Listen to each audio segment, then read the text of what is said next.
विद्यार्थी मित्रांनो, आता आपण शिकणार आहोत पाठ 21. पाठाचं नाव आहे माणसातील माणूसपण. दरवर्षीप्रमाणे यावर्षी सुद्धा आंतरशालेय स्पर्धांचे आयोजन नेरला करण्यात आले होते. नेर हा तालुका असल्याने तालुक्याच्या अंतर्गत येणाऱ्या सर्व शाळांचा प्रवेश आणि समावेश त्यात असायचा.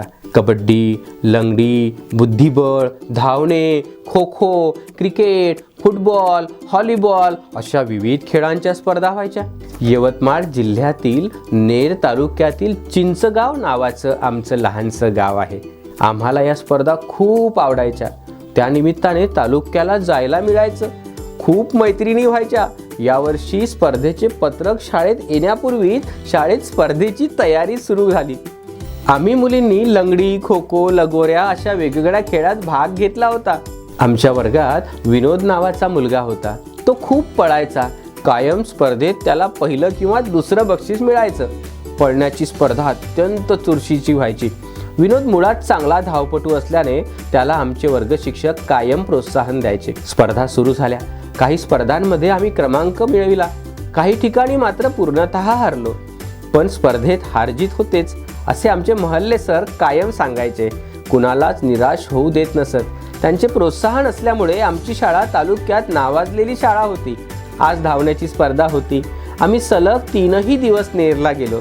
तब्बल 4 वाजता स्पर्धा सुरू झाली. प्रत्येक जण आपापल्या शाळेमधील विद्यार्थ्यांना प्रोत्साहन देत होते.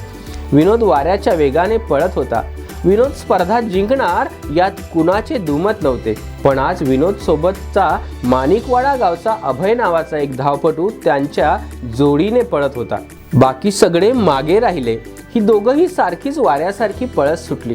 कधी विनोद पुढे तर कधी दुसरा मुलगा अभय पुढे जात होता. माणिकवाड्याची मुले अभय अभय म्हणत होती तर आम्ही विनोद विनोद म्हणून ओरडत होतो. विनोद धावत होता. जोराने धावत होता. तो आता ध्येयापर्यंत पोहोचणार इतक्यात त्याचा पाय मुरगळला. पायाची गती मंदावली. 2 पावलं टाकणं त्याला जमेना. तो पडणार. तोच पुढे गेलेला अभय मागे आला. त्याने जोरात धक्का दिला आणि विनोद रेषेवर पडला. आता विनोद पहिला आणि अभय दुसरा आला होता. शाळेतील शिक्षक अभय जवळ आले. विनोद अभयला म्हणाला, आज तू मला पाडलं नसतं तर कदाचित तूच पहिला आला असता. अभय लगेच म्हणाला, ऐनवेळी तुझा पाय मुरगळला नसता तर तूच पहिला होतास. शेवटी विनोदने परीक्षण समितीला विनंती केली.